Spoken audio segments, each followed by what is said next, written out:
Yo, what's up? Welcome to Kind of Funny Games Daily for Tuesday, May 19th, 2020. I'm one of your hosts, Blessing Adeoye Jr., and joining me is Imran, the Don Khan. Hi, Blessing. I need a haircut. Dude, I'm with you. That's why I'm rocking this hat right now, because I feel like with every passing day, I just get more and more self-conscious about my hair. Like, it just keeps going and going. I have no way to go to. I don't let my hair grow this long, so it's growing in weird ways I don't recognize. Of like, Oh, why is it only in that direction and not like the other direction? Wait, I want to chime in for a second. Imran, your hair looks great. Let me see. Can you take off your headphones? I think it looks fine. It's like yeah, you look great. Stuff, like the growing on the side. Oh yeah. Oh, okay. No, I feel yeah. Okay, I see that. You got a Benjamin Franklin thing going on. Yeah, no, that's not a look I aspire to. Yeah, I've started to get the thing where now I can feel my hair, and this might sound like weird to most people, but for me, it's a weird thing where I'm feeling my hair behind my ears, and I'm like, that's not a usual feeling I feel especially when I wake up, and so it's like, it's gotten to this weird place to where now I'm actually between a rock and a hard place where I'm like, I could use this as an opportunity to like, when things open up, like get an actual like unique haircut that I've not gotten before. I could get like not a high top fade, but some sort of like fade to where I'm like high on the top and then short on the sides, which has become more in vogue now. Or I can just go back to my original self and just do a buzz cut. See, unfortunately, you live in San Francisco, so getting a good haircut is expensive. Yeah, that's the thing also too. Yeah, but like I don't mind it since like I've not paid for a haircut in quite a while at this point, and so like I feel like it kind of balances out at a certain point. Yeah, get your quarterly haircut and be like, all right, cool. I'm gonna bust the bank on this one. Imran, how's your quarantine been? Because I feel like we haven't actually like checked up on you in a while. I am fine. I've been going through video games, and that's like basically been my quarantine, is to go through my entire backlog. There's no chance I will ever go through the entire thing, but I'm discovering that like, there's a pretty good reason some of this stuff was on my backlog and not like actively being played. Yeah, like you were playing Dishonored before, and I saw you were playing. What were you playing recently? Spider-Man. The Spider-Man DLC. Yeah, I love Spider-Man. DLC's not great. DLC is kind of. You can tell why it wasn't in the main game. How'd you feel about that first episode? Because for me, I jumped in the first episode and I enjoyed it. I jumped into episode 2, and that's where I was like, I'm liking this, but I think I'm gonna take a break, and I just never went back. The first episode was like, okay, I can kind of see what they're going for. This is not as good as the main game, but I'm kind of there. The second episode, I'm like, no, they took every aspect that was bad about the first episode and just made it worse. Yeah, and that's sort of what I started to gauge. Like, episode 2, I think, starts off with like is that the museum mission? No, the first episode starts off with the museum. The second episode starts off like all the cops getting killed. Okay, maybe that's what it was. Yeah. Okay, now it's starting to come back, and I remember like hitting that point and being like, all right, cool. Yeah, let's see how this goes. I still want to go back and finish that at some point because I just want an excuse to go back to Spider-Man because like overall that's like an amazing game. Yeah, but yeah, the second episode's story is like it's a goddamn like Arkham Asylum or Batman Arkham plot, and yeah, it's so weird. It gets really grimdark for like no reason, and at the end of it, like Yuri fucking kills a guy. And I'm so confused at this point, and at this point I need to start the next DLC episode to figure out how they're gonna walk that back because they can't really have her just kill a guy. That's weird. I want to see what your takeaway is. Like, I want you to report back once you actually finish it because I'm curious to see like if that all comes together because I don't remember that part, and I'm very curious to see like how that goes. Yeah, I'm curious because somebody told me that the end of the DLC is a big setup for Spider-Man 2. So I'm like, okay, I might as well see it. Interesting. Well, Imran, enough about Spider-Man. Let's talk about Assassin's Creed Valhalla getting or apparently being huge instead of small like we thought before. The Last of Us Part 2, the Special Edition PS4, and more, because this is Kind of Funny Games Daily each and every weekday at 10 a.m. live right here on twitch.tv/kindoffunnygames. We run you through the nerdy news you need to know about. If you're watching live, you can correct us when we get stuff wrong by going to kindoffunny.com/you're wrong. If you don't want to watch live, you can watch later on youtube.com/kindoffunnygames, roosterteeth.com, or you can listen later on podcast services around the globe by searching for Kinda Funny Games Daily. To be a part of the show, head to patreon.com/kindoffunnygames, where bronze members or above get to write in, and silver members or above get the show ad-free with the exclusive daily post show. Housekeeping, thank you to our Patreon producers, Mohammed, Momo, Blackjack, and Al Tribesman. Today we're brought to you by Brooklinen and ExpressVPN, but I'll tell you about that later. For now, let's begin with what is and forever will be the Roper Report. It's time for some news. We have 4 stories today. Baker's dozen! Starting with number 1. Yeah, that Twitter account perfectly cut off screams. That should be there. Kevin could make that Twitter account every single week if we just submitted him. Story number 1: Assassin's Creed Valhalla will actually be bigger than Odyssey. This of course comes as a surprise because we literally just reported last week that it'll be smaller. But from this article that I'm pulling from Lauren Morton at RockPaperShotgun, she writes, for a minute there, it sounded like Assassin's Creed Valhalla would actually be smaller than its enormous predecessor, Odyssey. Not so, says a Valhalla producer. Surprising no one, it will in fact be larger. Previously on How Big Is It Actually, Ubisoft's head of communications of the Middle East tweeted, in a sense deleted, that Valhalla won't be the longest or biggest game in the series. In an interview with YouTuber Julian Chiez, Ubisoft producer Julian Laferriere, I'm going to go with Laferriere, says the opposite. Quote, I would actually say in terms of range, it is probably a bit larger than Assassin's Creed Odyssey. I do not have the exact figures at this stage, but we've not only created... Something just dropped and I have no idea what that was. That was my phone. I do not have the exact figures at this stage, but we have not only created the whole country, which in this case is England, but also a good part of Norway too. There are other secret worlds, which I cannot speak about today, which contributed to the size of the game. It's not a small game. It is a game which is clearly ambitious, which will offer many, many hours of gameplay for players.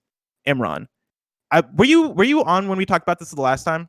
I wasn't on, but I saw the original story. How does this strike you? Do you prefer a larger Assassin's Creed or a smaller Assassin's Creed? Honestly, at this point, I think I would go smaller. Like, I played the first 10 hours of Odyssey at a preview event, and that was enough for me to go like, yeah, this game is really huge, and apparently even opens up bigger than that after that. His opinion sucks. Boo, bigger is better. I love Odyssey so much. Kevin was the one that chimed in last week and was saying that Kevin preferred a bigger Assassin's Creed. Right, and I think people like Kevin are why they went back and walked that line back of, oh no, it's not actually that like small, it's actually way bigger. So the marketing line of it's smaller and that's more manageable probably doesn't sell as well as it's bigger than ever. Do you feel like that's still the case? Because that's been the thing that I've kind of been trying to wrap my mind around, is the fact that I feel like last week when we did get the report that, oh, Assassin's Creed Valhalla is smaller than Odyssey, like I feel like there was a number of people that were excited about that. Like, even for me as somebody who like isn't like, I'm not an Assassin's Creed person, that for me probably could have been a selling point. Like for me, I kind of prefer more contained games at this point. Knowing that like Odyssey, like Greg's been playing Odyssey for what feels like forever, and he's talking about how like, oh yes, he still has 50 to 80 hours left of content to consume just through the DLC. Like that's something that kind of makes me go, oh man, I don't know if I have it in me to play through a game that big. But if you came to me and told me that the next Assassin's Creed is like 40 hours long, that's something that's gonna likely get me into it. Didn't you just start playing Persona 5 Royale? Listen, Kevin. Right? Kevin. I'm just saying, one of my biggest critiques with Persona 5 is that it's too long. That said, it's just so good the whole way through that, like, you know, I'm willing to make the sacrifice. I mean, you mentioned Greg has been playing Odyssey forever. When I first met Greg, we talked about Red Dead Redemption versus Odyssey, and I don't think he's stopped playing it since then. Like, that game is very large.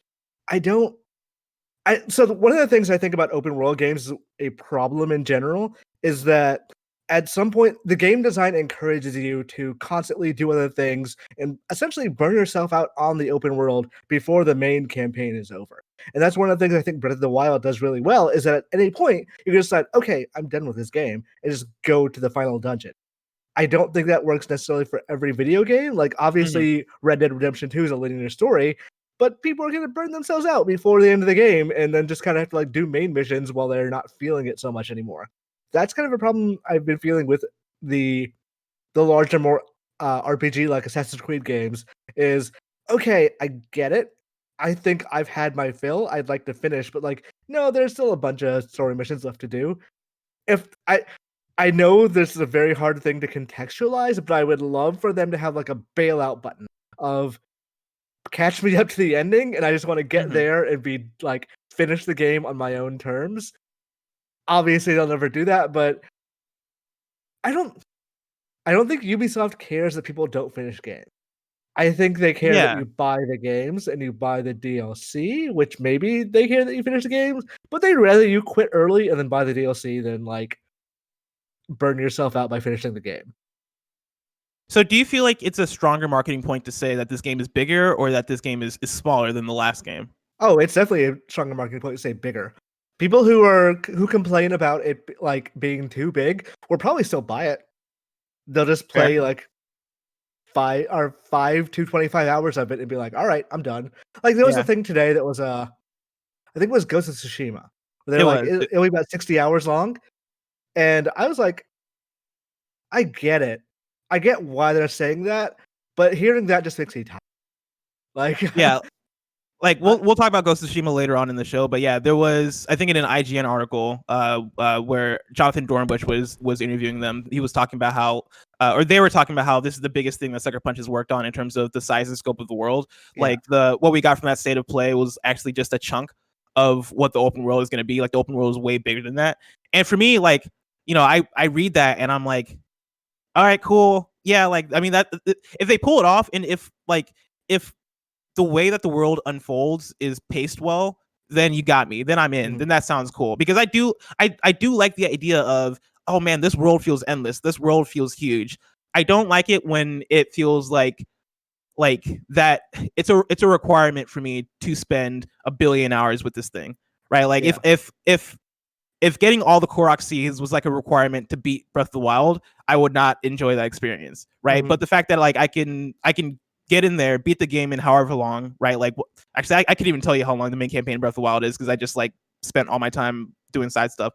But say like the game's 50 hours, right? I can jump in, play the game for 50 hours, and be done with it, and not be forced to play hundreds of hours of a game, uncover the whole open world. Like, then I'm fine with it. Then I'm down with that. Odyssey was like that though. Like you didn't have to do all these side things. It was just a lot of fun. There was one point I think between level like 25 and 35 or something where you like people were complaining that they had to grind through that. Yeah, they're level gates. But like I didn't feel that. When I got to that point in the mission, I was like at level 40. So like I went right over that. So I don't know. It depends on how you want to play it. It's a larger problem with I think open world games and also like gaming culture a little bit because we all have some FOMO of like there's content that we're going to miss. Like I was talking to a friend the other day who was saying she was really afraid to start playing Persona because she was going to have a guide with her, and I was like, you don't need the guide. It's going to be fine if you miss some like what do they call them confidants, like social links. Yeah. Like if you miss some of those, it's okay. The second you change to a different game, you'll forget the fact that you like missed those. It's not a big deal. You'll watch them on YouTube. But to her, it was like, no, I need to see everything in the game. And I think that's open world games kind of exasperate that problem. And when they say like, Valhalla will be better or bigger, I'm just gonna like, I fear I'm gonna look at the map and see like 1 billion icons and be like, well, I need to check this, and this off. And hopefully like these are near each other, so I'll go do both at the same time. Like I've been doing that with Spider-Man. I'm not liking that DLC, but I'm 100%ing it, and I don't know why because I think I just really enjoy Spider-Man as like a thing, or the fact that I platinumed the original game. I have to keep that up, but we have to see all the content, and I think when there's a point where there's just straight up too much content, and I would actually be fine if they just said like, none of it really matters. Like if you want to do it, but for the most part, you're fine just doing the main campaign. That's the story we want to tell. They'll never say that because that's a selling point against the game, but I would be fine if they said that. Kevin, for you as the Assassin's Creed fan in the room, is there a such thing as too big for Assassin's Creed? Not if they built it the way they built Odyssey. When they did Origins, it did feel too big. It felt empty too. Like that was a big problem I had with Origins. I still play it. I looked into it recently because I said 60 hours. That was wrong. I played something like 32 hours. And I enjoyed Origin. It's just my problems with Origin is the story was convoluted, and the world felt empty. And it's funny, it's like desert, right? yeah. But more than that, because like Odyssey is a lot of like seas, you know. Okay, yeah, that makes sense. But when you're like on your boat, the boat to boat combat is a lot of fun. And I think I've taken down like something like 180 boats on Odyssey just because I enjoy it and you get loot from it and stuff. But when you're walking around in the city or like on the actual islands, there's a lot going on, and like you'll just be walking, you'll see something, and if you interact with it, like later you might bump into people and talk to them and found out that you already completed the mission. Like that's what I was doing. Instead of like just fast traveling, I really enjoyed taking my boat and riding my horse all the way. I don't know. I just thought the gameplay mechanics was so much fun. Yeah, I mean, and honestly, like the thing that you're describing, Kevin, is I think the thing that makes open world games great, right? Like the idea that like, you know, you don't feel this is the thing actually me and Greg were talking about earlier, is that like I've not necessarily been a fan of the open worlds that feel like checklists, that feel like I'm just opening the map, looking at a bunch of different icons and just clearing out the icons. Knock them out, like, yeah, like that's not necessarily been an enjoyable experience for me. But the open worlds that I find the most enjoyable are the ones where I do feel like I'm engrossed and I'm immersed, and I don't feel compelled to play this game like it's a checklist. I'm playing it more so like I'm the character in that world, and I'm like, you know, I don't feel necessarily compelled to fast travel. I'm going through it and just clearing things as I go, exploring stories as I go. And yeah, like that feeling of talking to a character and you already have that side quest done because you're just having such a good time just hanging out in the world. Yeah, it's like the best feeling to me in an open world game. It's funny because Imran was talking about Red Dead Redemption 2. Is that what it's called? Yeah, right. Yeah. Yep. It's interesting because I remember playing those around the same time, and Red Dead Redemption 2 way too real. Like you had to be careful where you rode with your horse because if it went the wrong way, it would fall and die and be dead. And with Odyssey, like your horse, sure, it can die, but it comes back. And that's just like a game. I've always thought like a game should be fun. And that's one of the things that like Assassin's Creed does, where it's like, I think once you hit like level 25, fall damage doesn't affect you anymore. And it's like, that's cool. Like, yeah, cool. Make it unreal. Like, I'm okay with that. Yeah. Shout out to like that's one of the reasons I've been playing Spider-Man still, is that just traveling around that world is in itself fun. And if you can make that happen in an open world game, you could probably forgive a lot of sins of, okay, yeah, this mission was repetitive, but getting there was cool, so I'm okay with it.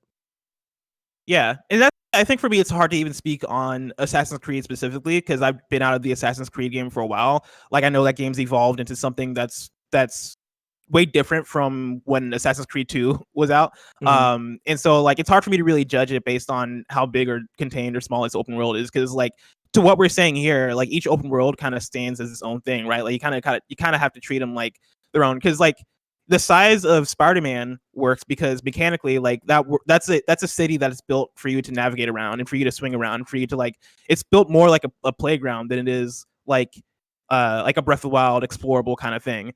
And to what Kevin's kind of saying with Red Dead Redemption 2, right? Like for that open world, that for me was an open world that felt gigantic.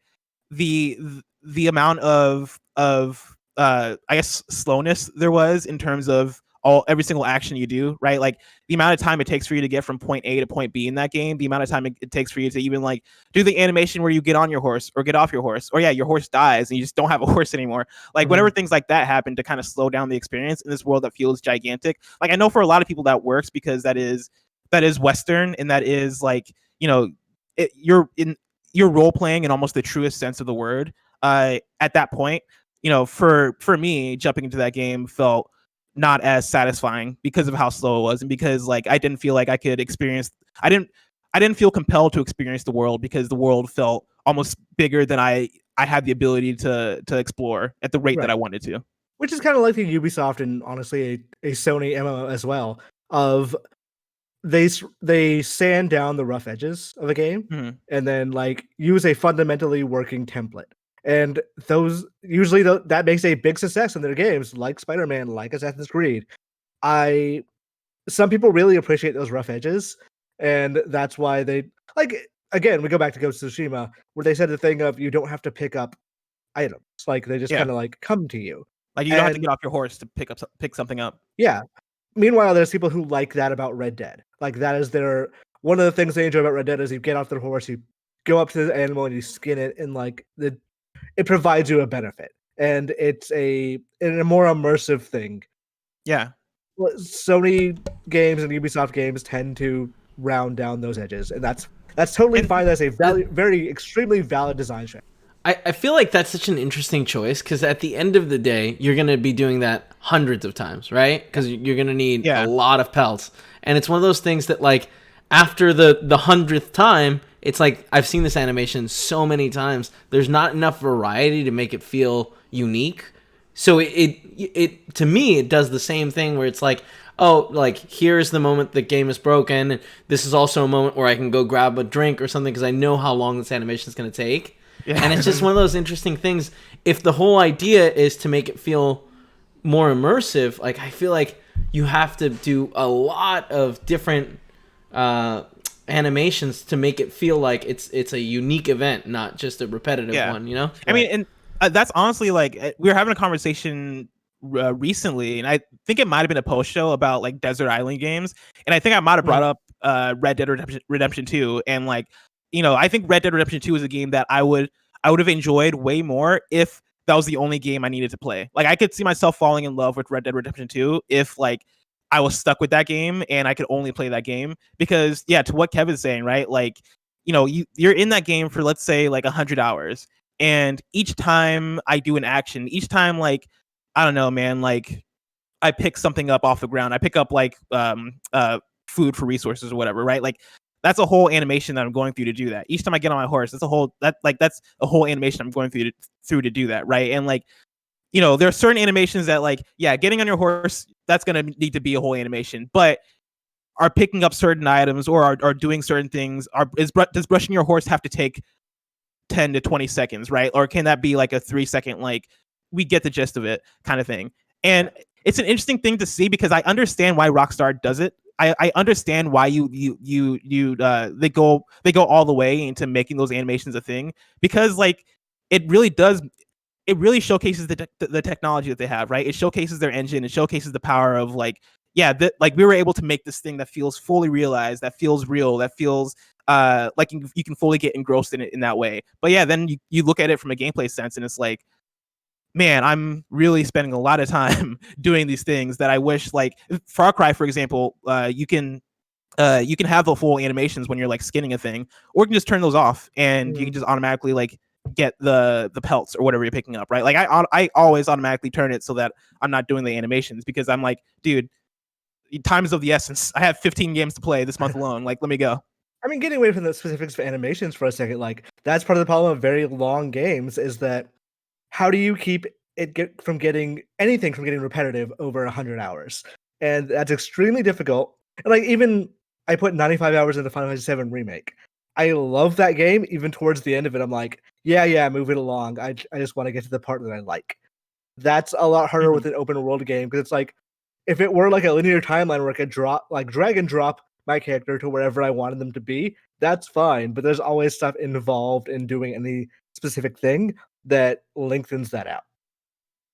I'm having an interesting time playing Persona 5 from Persona 5 Royal from a similar sense, where, I mean, Kev mentioned at the top of this, right, that like I'm playing what is like 120-hour RPG right now, and talking about how much like how much like a bigger game doesn't necessarily appeal to me off the bat.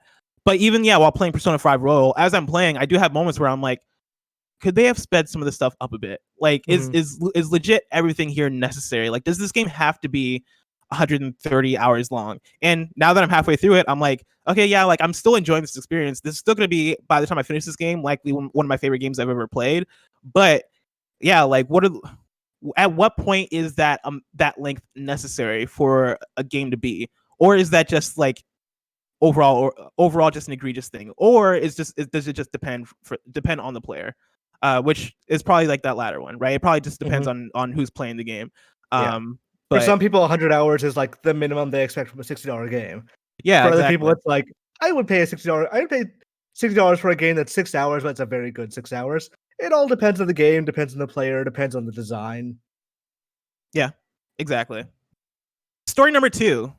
Last of Us Part 2 Special Edition PS4 has been revealed. I'm pulling this from Joe Skrebels, a made-up name at IGN. Kevin, in the doc, I have a link to the IGN article so you can pull up the images. Joe Skrebels, though, writes, Sony has revealed a Special Edition PS4 Pro based on The Last of Us Part 2, alongside other branded peripherals. There's also a Last of Us 2 beer tie-in on the way.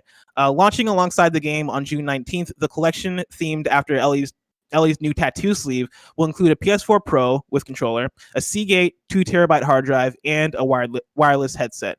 Let's see here, Kevin. Kevin has it pulled up. Honestly, this might be the best Special Edition PS4 I've seen. Like, I feel like I always have the complaint whenever they reveal a new one that like I usually don't like the look for them. Like the Death Stranding PS4, I wasn't like big on. The Spider-Man PS4 was kind of dope. But yeah, like usually I feel like they're very hit or miss with their special editions. And honestly, like, yeah, all of what we're seeing here, like all the peripherals and stuff for it, looks sick. I don't like the title on the front of the PS4. Yes, that's my one critique also, is I don't like The Last of Us Part 2 being on the front of the PS4 like that. Like I wish it was just like the top design there, which is engraved, which is really cool. Yeah. I do find it fascinating that they're like, it's literally just an external Seagate drive hooked up to the like via USB to the PS4. Yeah. Like when they said, because I hadn't seen this before you mentioned it, I thought I assumed it was going to be a internal hard drive, but I guess it's just like, all right, we got these Seagates, let's put them with this. Yeah, no, that's also an interesting choice that I'm actually just like realizing as you say it. At least this Last of Us 2 branded though, which is pretty cool. They clearly put some work into the case. It's just So weird. Joe Skrebels in his article, he continues because he has some quotes from Naughty Dog here, which I think are interesting. He writes, Naughty Dog art director John Sweeney explained that the choice to theme the console after Ellie's tattoo was based on fan reaction to the design. Quote, when we first revealed The Last of Us Part 2, we had no idea how quickly fans would embrace Ellie's tattoo. Within a day, we started seeing real-life versions showing up on social media, and fans having been sharing their photos of their new tattoos with us week after week ever since. When the opportunity arose to create a custom PS4 Pro for The Last of Us Part 2, I worked with our graphic designer at the time, Angel Garcia, and we considered a few different ideas. But we kept coming back to Ellie's tattoo. By that point, it had become a symbol of the game and for the community, much like the Firefly logo in the first game. It was the clear choice, but we wondered, what if it could be engraved? It hadn't been done before, so we weren't sure it was even possible. But thanks to the incredible efforts of the teams at PlayStation, we found a way, which I think is a really cool thing. Like the engraving really makes the console. Here. I'm gonna be honest. I did not realize Ellie had a tattoo until this story. Honestly, I'm with you. Like, I think I knew she had a tattoo. I didn't realize like the tattoo was a thing. Like, I didn't realize the tattoo was a thing that people had latched onto and been like, oh yeah, like Ellie's tattoo. Yeah. I didn't realize people were hyped for it. But did you ever watch Lost? It's really cool. No, I didn't. So by the third season, they're kind of meandering in that thing, and they made an episode about the main character's tattoo and how he got it. And like that's the point where I'm like, yeah, I'm checking out on this show because this is just they don't know what they're doing anymore.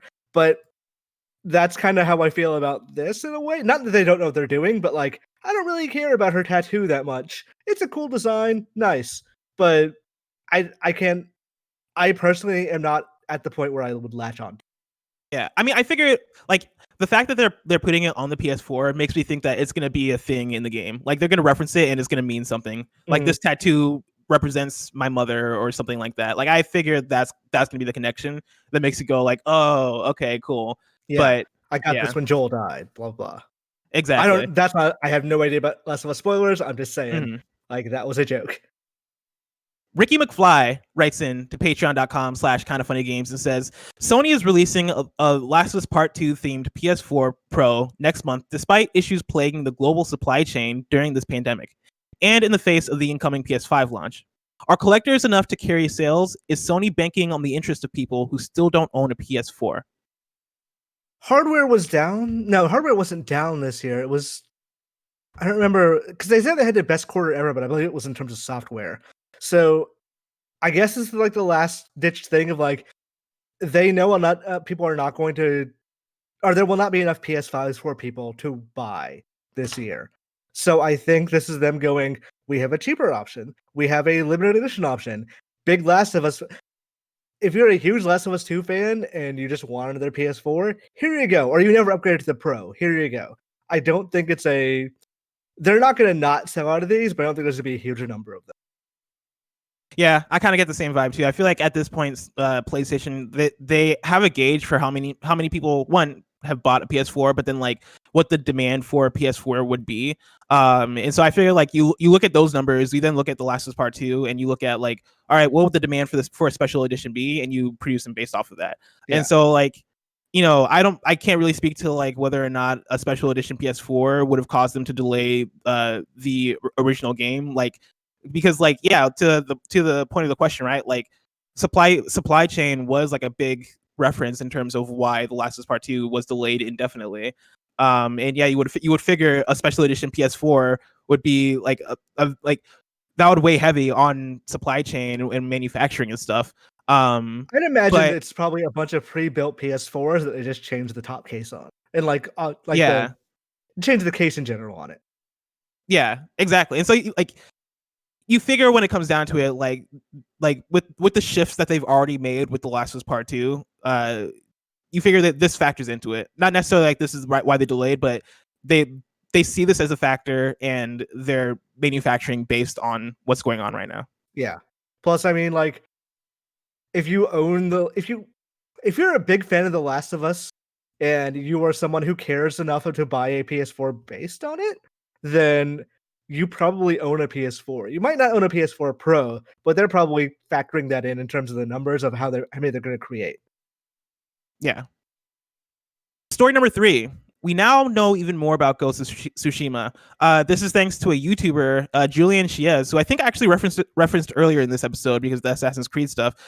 Julian here was able to speak to Jason Connell, the creative director on Ghost of Tsushima.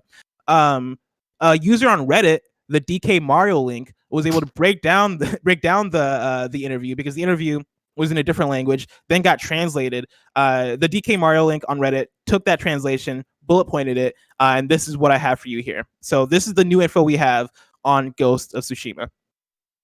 Zelda and Shadow of the Colossus was a big inspiration for the game, especially for the artistic direction. This is all coming from Jason Connell, the creative director.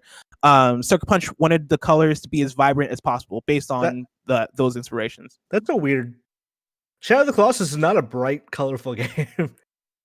I feel like the colors is more or the vibrancy of the colors is more a reference to Zelda, and then like the look of the world in terms of like how kind of I want to call it empty, but like how kind of vast it appears. But yeah, desolate. Actually, that's the perfect word, right? Like I feel like that's more of a reference to Shadow of the Colossus. Okay, that was a weird sentence construction, but that's fine.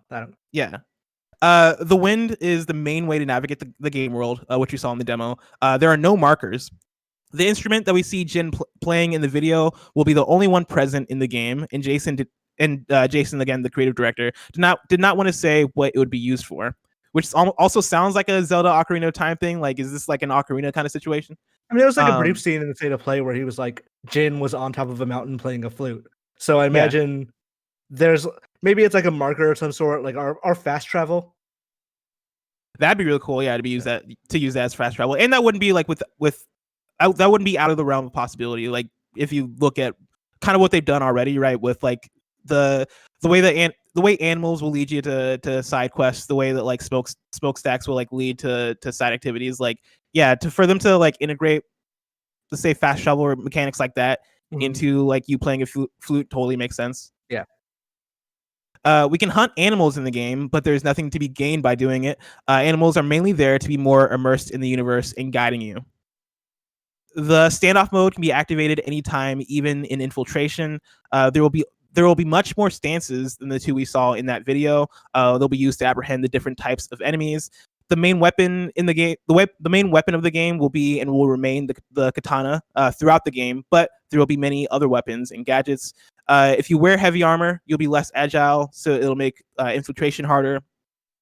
there are a lot less side stories in the game, or there are a lot of side stories in the game where you can build more or less strong relationships with different characters to learn more about their stories. But it's up to the player's freedom, and you can miss them. And then lastly, the music is primarily composed by Shigeru Umebayashi, who is most famous for his work on In the Mood of Love, but has a large breadth of work in the film industry. All that sounds pretty cool. Game? Are you planning to be like the ninja, the dishonorable ninja, or are you planning to just like? Because I think I'm just going to be the big tanky samurai that just walks into the front gate and parries everything. So there have been quite a few articles coming out today because I imagine like an embargo lifted for the interview with the creative director. Mm-hmm. The more I've read, especially this morning, it seems like it's going to be less like choose one or the other, and more so like you start off as samurai, and as you play, you become ghost, but you can still go back to samurai if you want to, which is like an interesting thing because the way they've talked about it so far before today, I've always seen it as like a almost similar to Infamous of like Infamous is choose bad or choose good. This would have been like choose ghost or choose samurai, and you might still get flavors of that in the game, but from what I understand, like as you play, you're going to become more and more ninja. Which I think is a cool idea, especially if like they integrate what we kind of just talked about, right? If they have that growth, but at the same time make it so that like you as a player can be the one to decide like, okay, like Ghost seems cool in these elements, but I want to continue in the way of the samurai because I like that playstyle. Then I think that'd be cool. That said, like I think I'm gonna go Ghost. I think I'm gonna go ninja just because like I like the idea of approaching situations and approaching situations in ways that I have to be more creative than skillful in terms of combat. Like I just enjoy like problem solving in that way more so.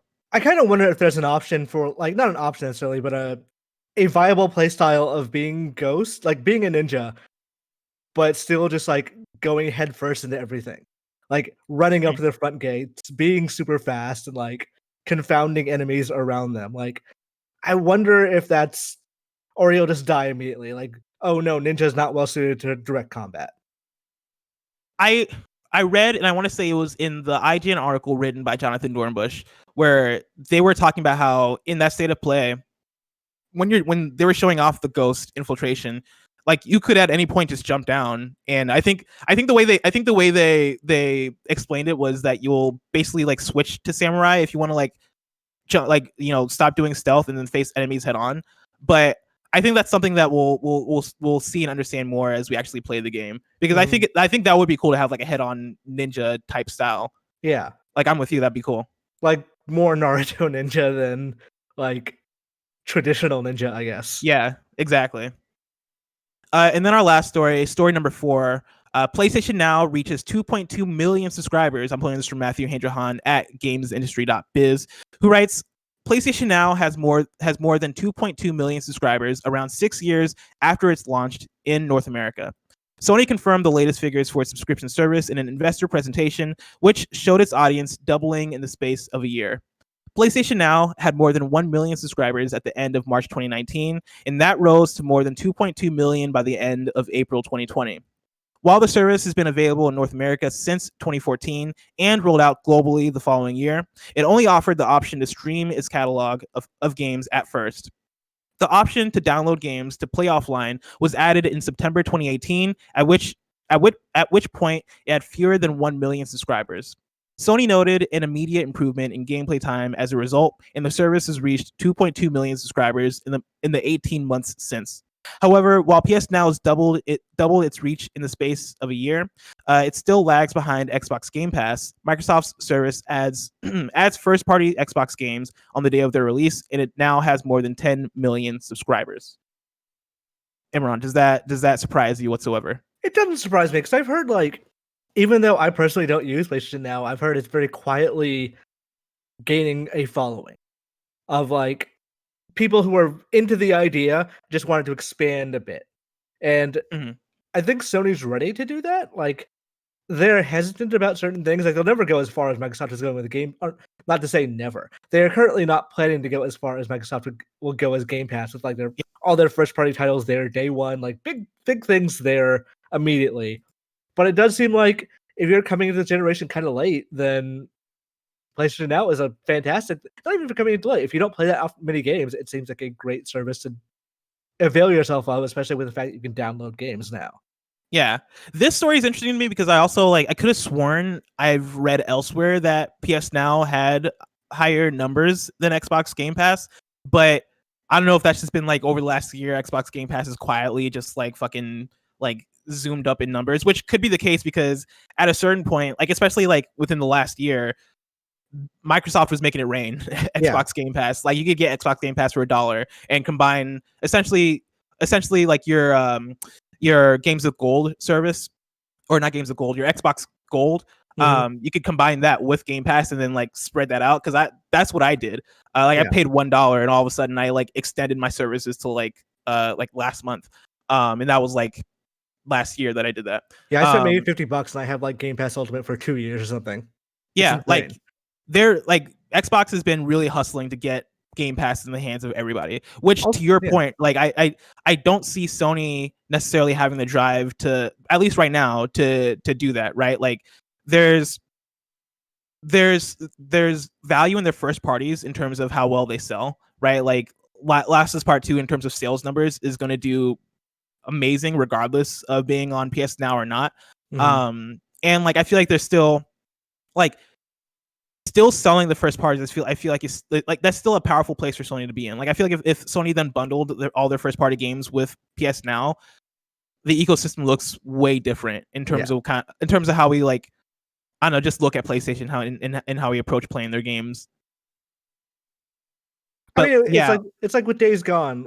I mentioned this a couple of, I think last week's Gamecast, but would that game sell as well if there were a free option to play it? And the answer is almost certainly not, but just how much is the question. And I don't think Sony's willing to take that risk and see how that works out. But I think this PS Now makes a lot of sense for them right now, especially as they move up to the PS5. For better or worse, there probably won't be a lot of PS5s early on. There probably won't be a lot of software for that, that's exclusive to the PS5. There will be some, but not exclusively. The entire industry is not going to shift immediately to the next generation for at least a year or two. But having PlayStation Now helps cover some of those gaps. So it being successful and it being a working thing is smart for them. They need to tone down a little bit on the price. I think it needs to be a little bit cheaper and it needs to be much better advertised. I think it needs to be better advertised. I think for sure it needs to or not that it needs to, because I feel like Sony just doesn't put it at the forefront. I don't think they have the care for it, especially compared to Xbox Game Pass. Sony obviously wants PS Now to do well. They obviously want the numbers to grow, right? Which is the reason why they're reporting on them doubling numbers over the last year. But I feel like PS Now, for what it's doing right now, is doing exactly as well as Sony wants it to do. Xbox Game Pass, on the other hand, for Xbox, on the Microsoft side of things, they would like everybody who has an Xbox to have Game Pass. I feel like if you ask them, that would be the case. Yeah. Whereas PlayStation just doesn't have that same goal in mind. Then it does raise the question of is it just a value add? Is it one of their main prongs of their it's a confusing thing, because I see it as a value add for sure. I don't know if it started off as a value add, but I think if it didn't start off as a value add, it definitely is now. It definitely is all right, this service, PS Now at this point doesn't suck by any means. PS Now is very serviceable as especially now that you can download games, right? It's a pretty good service, but it's not necessarily the thing that we're going to put at the forefront of PlayStation, because we have we want to push our games, we want to push, I guess, VR also. There are so many other prongs that we have that we want to push, that PS Now doesn't necessarily need to be the main thing that's on everybody's tongue, especially when every time it comes up, it is in comparison to Game Pass or to other streaming services, which in that case isn't delivering as much. I feel I feel like as a talking point, PS Now has never been a thing where it's never been beloved by people the way that Game Pass, for example, is beloved. I feel like they could make it, though. It's just the lack of drive. For sure. Definitely. Imran, I'm excited to see the future and to see if PlayStation decides to go after it and make it a thing that PS Now is beloved. But that feature is probably so far away. If I want to know what's coming out today on Mom and Grop shops, where would I look? The official list of upcoming software across each and every platform as listed by the Kinda Funny Games Daily Show host each and every weekday. Yeah. Thanks, Evan. Out today, we got Golf with Your Friends for PS4, Xbox One, Switch, PC, and Mac. The Wonderful 101 Remastered for PS4, Switch, and PC. This is really exciting. Gorn for PSVR. A Fold Apart for PS4 and Xbox One. Selection 6 for PC. Air for PC. Dark Knights with Poe and Monroe, I guess, for a PC and Mac. Nine Till Void for PC. If Found for PC and Mac. Cranked Up for PC. Super Circuit Breakers for PC. Boreal Tales for PC. And then Mafia Trilogy has been announced and is being released today. Although currently it only includes Mafia 2 Remastered and Mafia 3 Definitive Edition, which includes all the DLC. Mafia 1 Definitive Edition will be coming August 28th. And when I was reading all this, it was a little bit confusing. But Mafia 1, it will be included with the trilogy when it comes out. And so if you buy Mafia Trilogy, you will get that later on. And that's August 28th. And Mafia 1 is being rebuilt from the ground up in the Mafia 3 engine with new content. And this is all on PS4, Xbox One, and PC. Emmett Watkins Jr. writes in to patreon.com/kindoffunnygames, just like you came and says, "Howdy, Blessed Imran. Just a quick deal of the day for you. You guys surely have heard all the Mafia news, which includes the fact that all of Mafia 3's DLC content is now free on Xbox One and PS4, with Steam getting the DLC through a free update soon. I wanted to highlight this as many people might have claimed Mafia 3 for free on PS Plus a while back and might already own it unknowingly. And on a side note, the DLC is worth installing. The new stories added bring out aspects of Lincoln's character you don't see in the base game. Plus, mechanics like slow-mo gunplay and driving are implemented, and they make the base gameplay a lot more engaging." So there you go. All of your Mafia news, all your Mafia updates, your Mafia deals of the day, all of it bundled right there for you. I really wonder if I did, I have no recollection of ever claiming that game on PS Plus, but that doesn't necessarily mean I didn't. I feel the same way. And actually, on that note, kindoffunny.com/you're wrong. Did Mafia 3 release on PS Plus? Because I don't remember that. I want to take Emmett at his word because Emmett likes Mafia, and Emmett is the homie, and Emmett wouldn't steer me wrong. But I don't remember that game coming out on PS Plus. I feel like I would have been excited for that. But maybe it's just something that completely wiped from my memory. I mean, granted, there's a year and a half, 2 years where I just completely checked out of PS Plus. I still redeemed the games when they were interesting, but I never really paid much attention to it. So, all right, I looked into it. August 2018, Mafia 3 and Dead by Daylight. Huh. Boom. So Emmett Watkins Jr., the homie. Oh, never steering us wrong. So Mafia 3 did come out on PS Plus indeed. So yeah, if you have it, there you go. I need to check if I have it because I had no idea that I owned. I might have fucked up and not claimed it, but that doesn't sound like me in 2018, and so I probably have Mafia 3 and all that the game DLC. It has a hell of a story. That's what I keep hearing, and so I want to try it out. It's definitely firm in the backlog. And then lastly, on out today, a free American Wildflower map awaits Red Dead Online players this week, while Camp Dogs can be purchased for 40% off the regular price. I love when I read an update and I have no idea what any of it means. Camp Dogs, that's one of course.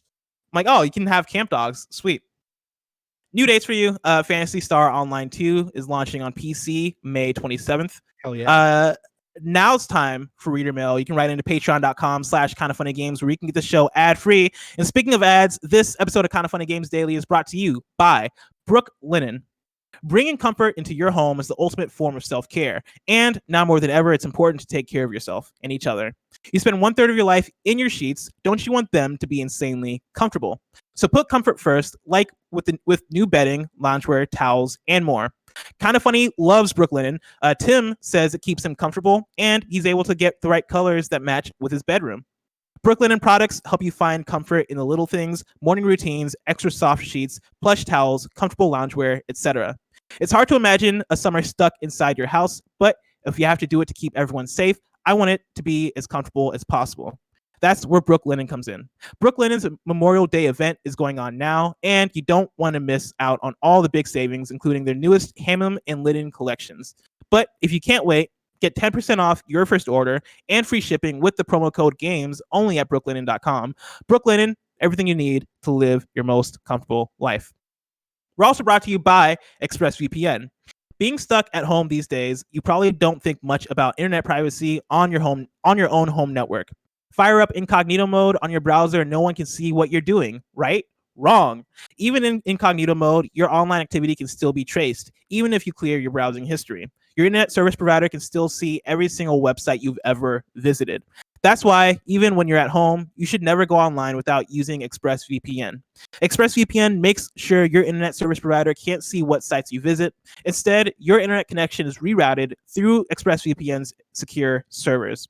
Each ExpressVPN server has an IP address that's shared among thousands of users. That means everything you do is anonymized and can't be traced back to you. ExpressVPN also encrypts 100% of your data with best-in-class encryption, so your information is always protected. Use the internet with confidence from your computer, tablet, or smartphone. ExpressVPN has you covered on every device. Simply tap one button and you're protected. ExpressVPN is the fastest and most trusted VPN on the market. It's rated #1 by CNET, Wired, The Verge, and countless more. So protect your online activity today with the VPN that you should trust to secure your privacy. Visit our special link at expressvpn.com/games, and you can get an extra 3 months free on a 1-year package. That's expressvpn.com/games. expressvpn.com/games to learn more. Imran. Mm-hmm. Weissmark writes in to patreon.com/kindoffunnygames and says, Sony says that the PS5 lineup will be revealed soon. Did you see this, by the way? Yeah, it was like the big financial report. People were stayed up to see what they'll say about the PS5. It's like, yeah, we'll reveal games soon. Yeah, that was the only thing they said. Yeah, so they said the PS5 lineup will be revealed soon. What do you guys think they'll announce first? Something we can assume is coming, like Spider-Man 2 or Horizon, or something we don't really expect, like an Infamous or something totally new? I think it'll be a combination of all of those things. Not necessarily both Spider-Man and Horizon. I would be shocked if they showed both those games at once. But I would bet they're both ready to show. I bet they're both ready to say, like, yeah, these games are in development. Here's what it will look like. Here's the differences between the last one. Like, not minute differences, but like a big overarching thing. But yeah, I would assume some of those questions will get filled in by gaps by third parties. Like, I would be shocked, or would not be shocked to see, like, a major third party have a game that's like, and this is exclusive to PS4 and PC, or PS5 and PC, or whatever. Mm-hmm. I don't know what would be unexpected now, because everyone is speculated about everything. Like, what aside from like a new IP, everyone, like, we're at the point where people are claiming Castlevania has been bought by Sony, which I don't believe. I think Silent Hill is true. I don't think Castlevania is true. Mm-hmm. Yeah, and like I think that, I mean, I think whatever Bluepoint is working on will probably be a surprise and could involve, you know, those rumors, but who knows? I think people have already guessed that quite a bit. So whatever it could possibly be, I'm sure it has been guessed a lot.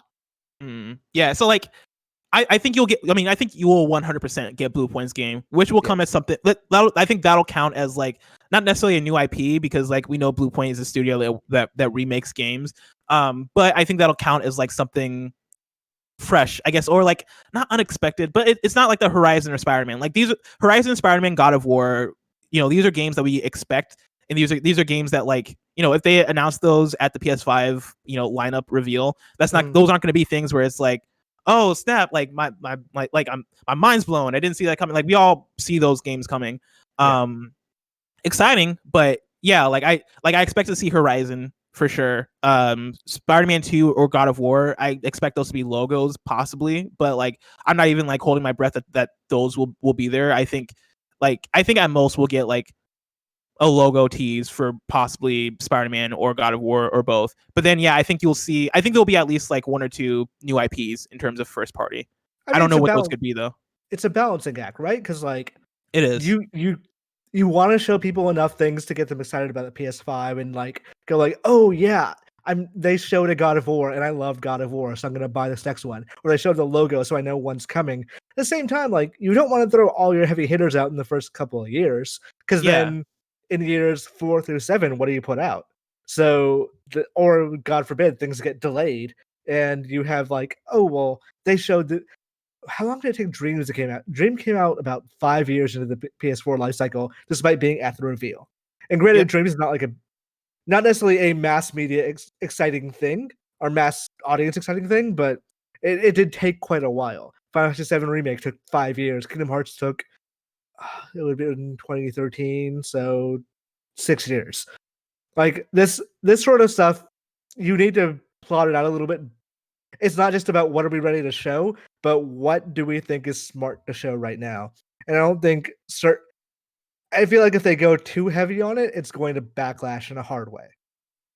Yeah, and I think the difficult thing with the balancing act is that like there are games that we know for sure that they're working on that they haven't like announced or talked about necessarily, but like I know I'm sounding like a broken record, but like we all know that God of War 2 exists. We all know that Spider-Man 2 exists. We all know that Horizon Zero Dawn 2 exists.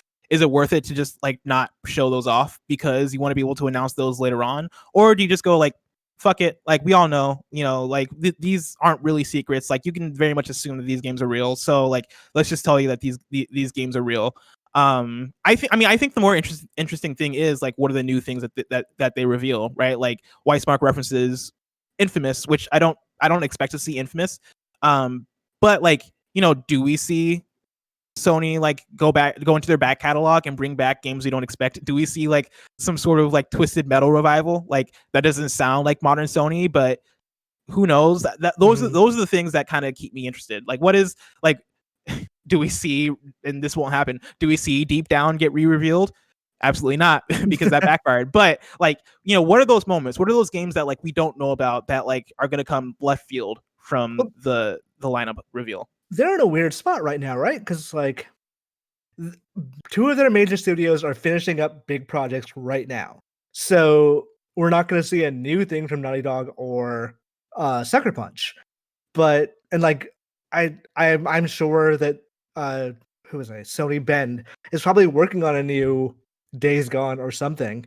But they're probably not ready to show it right now. Yeah, I feel like you're not ready to show that. You have like, I'm trying to think of other Sony studios. Japan studio is probably working on a thing or two, right, for PS5 that may be ready to show or not. Who knows? So like, let's say they do announce a new Uncharted or a new whatever.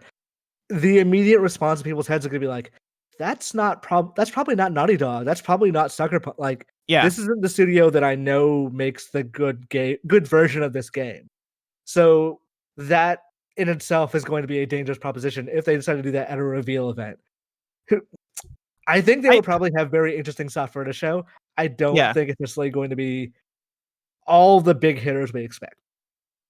That Uncharted announcement would be interesting because I think if you do that, you would then have to say that like say you're having like, I don't know, in Sony Bend, for example. Say Sony Bend, they're not working on Days Gone 2, they're working on a new Uncharted game. If you did that, you would have to then say like, oh, also these people who worked on Uncharted 4 or Uncharted Lost Legacy are also working on this game with them. And I think you're able to kind of smooth that over that way. But yeah, like I'm super curious to see like what they come out and do, because I feel like they have to throw things that we're just like not expecting. Yeah. I feel like we'll probably find out within the next month. My dog Nick96 from Massachusetts writes into patreon.com/kindoffunnygames just like you can and says, "Hey KFGD, I finally got my hands on a copy of the script book for Marvel Spider-Man. I think it's awesome a game script is getting released. I wish more games would do this. Personally, I'd love for games like Metal Gear Solid, The Last of Us, or God of War 2018 to get script books. Are there any games you'd like to see a script for? Have a great day, my dog Nick96." I didn't know that was a thing. Yeah. And it's pretty cool. I think it comes with like, I don't want to assume things. I think I feel like I heard it came with like an art book situation. Like it's an all-in-one thing. Kindoffunny.com/you're wrong if I'm wrong on that. But it's a really cool idea, right? Like that's like a really cool thing. I can't think of like games that I would want a script for though. Like that, I'd want to read the script. Like if anything, like maybe like a big RPG. Like I want to see the Bible that is like a Fallout game or like a Witcher type deal, just to see like how that stuff looks to be written out in script form. But like, yeah, that's like literally the only thing, just to see what that would look like. Yeah, I'm not a big script reader. Like I know some people who like they collect scripts. They really enjoy having scripts from movies they really like. It's never been my thing, but I think I would probably enjoy Final Fantasy VII, like the original, or Ocarina of Time. Yeah. Like have those and like just be able to open it up as like, here's the part where Milan says you can't get through, or Milo says you can't get through the thing to the Deco Tree. Like that's funny. That would be neat. I don't think I would ever sit there and read it, but it would be a cool thing to own. Honestly, like if they did do script books for like retro or I guess just older games, I think I could be super into that, especially if they were like N64 era or like Super Nintendo era, like when dialogue wasn't necessarily didn't necessarily get the love and attention that dialogue gets nowadays in terms of writing, right? Like, you know, Final Fantasy VII, the original, as a script book, I would absolutely love to read that, because like playing it right now, like so much of that dialogue kind of comes off as a little bit janky, because like it's PS1 era, right? Like it's an older RPG, like, you know, games weren't what they are nowadays, and so like, you know, it'd be fun to just sit there and just like to read it on paper, just to have fun with it. You know what I would want? DK64. I'd want older games this way. You might be a little young to remember this, but back in the day, Nintendo Power used to have like these full spreads of like the entire level of a game, and so here's like screens of each single part. And I would love an art book I don't know what you call it, like a level design Bible for a game, for an older game, with cool. Just those things in there. Just like all the screens. Yeah, for let's say Ghosts and Goblins or something. Yeah, I would love that for like something like Pokemon, like just a book that is like, here's each screen from Pokemon as you remember it, and just for you to look through and have fun with. Yeah, that would be great. Now it's time to squad up. Jack Barton writes in to patreon.com/kindoffunnygames with a squad up on PS4. Jack writes, "Hey guys, I'm looking to get the double trophy in Saints Row Gat Out of Hell. The trophy requires you to play with someone on co-op for 3 hours. The game was released on PS Plus a while ago, so if anyone wants to download it and just leave the game idle for a few hours, add me on PSN. My username is FascinatedJack. Thanks, guys." So there you go. If you wanna download Saints Row Gat Out of Hell and just leave your game idle for a few hours, or just play with Jack, I feel like that'd be a fun thing to do. Also, just play with Jack. FascinatedJack on PSN. Now it's time for kindoffunny.com/you're wrong, where you write in, let us know what we got wrong as we got it wrong. Nanobiologist writes in and says, "Reminder: Ubisoft confirmed that for Valhalla, you will not need to grind or do side quests to progress the main story," which is what Kevin was mentioning earlier. That like you don't necessarily need to do everything. Yeah, some of the stuff in Odyssey was like level gated, so it's good they took the criticism to heart there. Let's see here. Yeah, people are writing in telling us that Mafia 3 was indeed on PS Plus, which we figured out. Thank you so much. Missed out today from Nanobiologist. Overwatch's anniversary event begins today, which is really exciting because I might just do that right after this. Matt Dowse is. I said 5 years to Final Fantasy 7 remake. Dreams was 6.5, 7 years. So, yeah, because Dreams was at the PS4 at the reveal event. So that's 2013, then came out in 2020. So that's honestly like 7 years, which is crazy to think about. Looks like that's it for You're Wrong. Tomorrow's hosts are Greg and Gary Whitta. Stay tuned for Whitta Wednesday.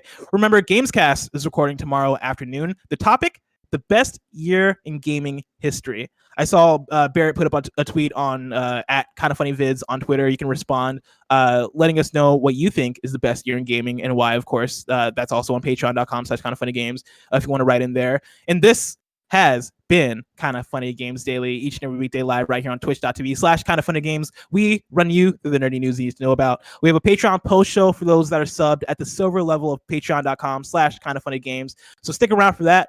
Otherwise, until next time, it's been our pleasure to serve you.